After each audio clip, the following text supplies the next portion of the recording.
Parlons agriculture et précisément de la campagne agricole. Le ministre en charge de l'agriculture poursuit sa tournée dans les localités du Burkina. Dans l'ouest, Ismaël Sombi était à Dano dans 2 champs distincts. Le constat fait ressortir une bonne reprise des pluies après la poche de sécheresse, ce qui augure des lendemains meilleurs pour cette campagne dans le Yoba. Issa Kazabri et siège du Kael Poda. La ferme semencière de Oronkwa dans le Yoba. Là, le ministre de l'Agriculture visite un champ de 25 hectares, dont 15 de maïs et 10 de sorgho de la coopérative Bamburo Bouor.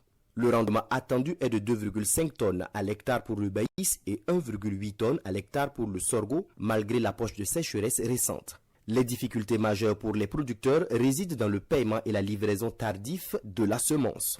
On est en train de travailler avec l'Union pour que le financement soit obtenu en année N-1 pour pouvoir financer les campagnes en année N.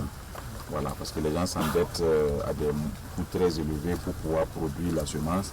Et après, quand le paiement prend beaucoup de temps, bon, ça induit des charges, les ajouts et tout ça auprès des institutions financières. Bon, au final, ça n'impacte le bénéfice que les gens ont. Nous avons comme objectif de mettre à la disposition des producteurs sur les 5 prochaines années 20 000 tonnes chaque année. Ce sont les instructions qui nous ont été données.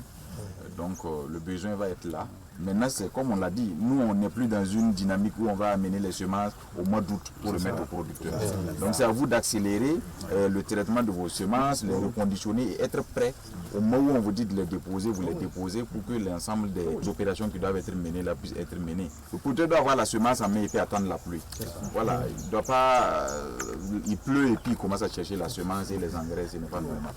À la périphérie de Dano, un champ de riz de 21,5 hectares aménagé par la Fondation Dreyer. Dans ce bas-fond, la physionomie est bonne et la récolte est prometteuse grâce à une technologie bien adaptée. On peut dire que la production, ça va. Bon, avec l'approche des sécheresses, on était vraiment inquiets. Mais bon, depuis l'installation des pluies, et vraiment les cultives ont vraiment des bons sorts. La Fondation Dreyer est un de nos partenaires incontournables dans le cadre vraiment de la production, les atteintes de l'objectif de la production du riz, parce que l'offensive atteint de la région du sud-ouest 3882 hectares. Le stress de la poche de sécheresse n'a entamé en rien l'optimisme des producteurs visités. Des producteurs qui reçoivent les encouragements du ministre, qui recueillent également les préoccupations de ces producteurs afin de trouver des solutions idoines pour l'atteinte des objectifs de l'offensive agropastorale et halieutique.